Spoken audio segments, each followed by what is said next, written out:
Bonjour à toi, j'ai l'Atletas de las Mañanas. Comment tu vas? Moi, ça va très très bien. Donc aujourd'hui, on se retrouve pépère au calme pour une petite vidéo mise à jour de la vidéo du crossover que j'avais sorti il y a 2-3 ans. Pourquoi une vidéo mise à jour? C'est très simple, parce que depuis, j'ai acquis des connaissances et des compétences qui vont te permettre d'encore plus améliorer ton crossover. Donc si tu veux voir la vidéo pour voir comment aussi les vidéos ont changé, je te la mettrai là. Donc, c'est parti. Donc la première chose pour réussir un bon crossover, à force de regarder les vidéos sur Workout Channel, tu le sais, c'est respecter les attitudes basket. Donc aujourd'hui, on va aller vite, hein. C'est vraiment les fondamentaux, être fléchi, regarder devant et faire des dribbles forts lorsque tu vas faire ton move. Donc le deuxième conseil pour maîtriser ton crossover, que tu puisses vraiment crosser tes adversaires, les faire tomber, c'est que déjà, il faut que tu saches quand l'utiliser.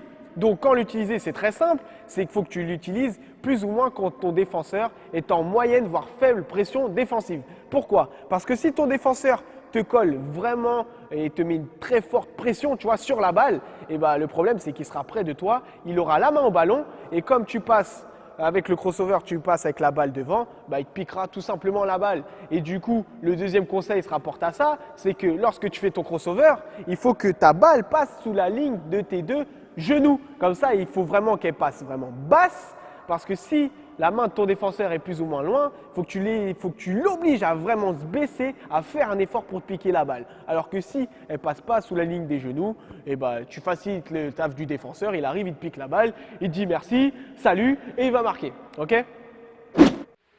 Donc voilà, j'ai l'athlète. Après la partie théorique, nous, ce qui nous intéresse, c'est jouer, c'est la partie pratique. Donc tu peux remercier Anthony, merci à toi, parce qu'il va faire le défenseur. Ça va être lui le cobaye de mes crosses, voir s'ils sont réussis ou s'ils ne sont pas réussis. T'es prêt? C'est parti. Donc, comme c'est un bon défenseur, il va respecter les attitudes défensives, être fléchi, prendre la place avec les bras, regarder le ballon. Et moi, comme je suis un bon attaquant et que je maîtrise le cross et que je vais lui montrer, moi aussi, il faut que je respecte les attitudes. Donc, je le répète, être fléchi, regarder devant, je vais devoir faire des dribbles très forts pour enchaîner. Ok? Donc, maintenant, on passe au crossover en lui-même. Une fois qu'on respecte les attitudes basket, ce qu'on vous a demandé, c'est de faire un dribble très fort en dessous de la ligne des genoux. Donc, la ligne qui relie les deux genoux, c'est ça. Si je fais ça, ça, c'est 0. Donc, moi, ce qui m'intéresse, c'est de vraiment passer sous la ligne des genoux. Sous la ligne des genoux, ok? Parce que sinon, ce qui va se passer, c'est que lui, je mets en face de moi, s'il te plaît.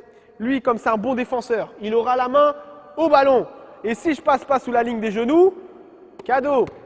Et lui, après, il prend la balle et il se barre de à l'opposé, ok? Alors que si il est plus ou moins en forte pression défensive et que j'arrive sous la ligne des genoux, je peux attaquer et je l'ai battu en 1 contre 1. Ok, ça c'était la première chose. La deuxième chose, c'était l'amplitude. Donc on se remet ici, s'il te plaît, tu vois? Ce qu'on ne fait pas pour vous montrer, on se déplace et tout. Mais c'est du sport, hein. Donc là, l'amplitude, ça veut dire que là, depuis tout à l'heure, je n'ai pas mis vraiment d'amplitude. Regardez si je fais ça, il ne se déplacera pas. Il reste où il est, vous avez vu?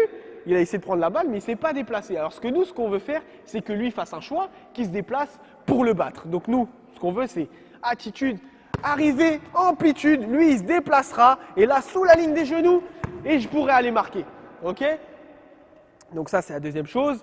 La troisième, pour finir, pour avoir un crossover complet et techniquement correct, ça va être lorsqu'on va arriver, donc je le répète, attitude, ensuite, ça va être passer la balle sous la ligne des genoux, avoir de l'amplitude et pour finir, ça va être de toucher le sol avec les appuis de manière simultanée avec un petit sursaut. Donc en gros, tu arrives, tu viens attitude, là, appui simultané sur le sol, amplitude sous la ligne des genoux et boum! Et là, c'est super ouvert, tu peux enchaîner. Ok? Donc merci Anthony. Et là, en même temps, on va faire je vais te montrer quelques petits exos pour pouvoir taffer ton crossover. Allez, à tout de suite. Pour s'entraîner au crossover, c'est très simple. Tu vas mettre des plots à mi-chemin entre le panier et ce que tu vas faire, c'est essayer de te concentrer sur les points qu'on a abordés précédemment dans la vidéo.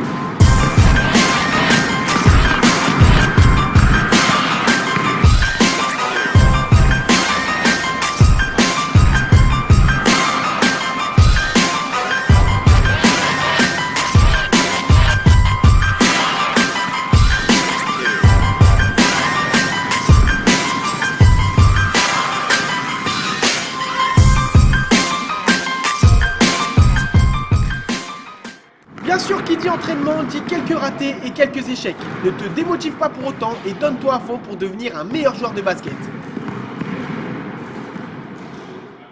Donc voilà jeune athlète, j'espère que tu as bien kiffé ce petit tutoriel sur le crossover des familias. Maintenant tu pourras envoyer ton adversaire au tapis, au sol, tu pourras le faire manger un gros cross, boum.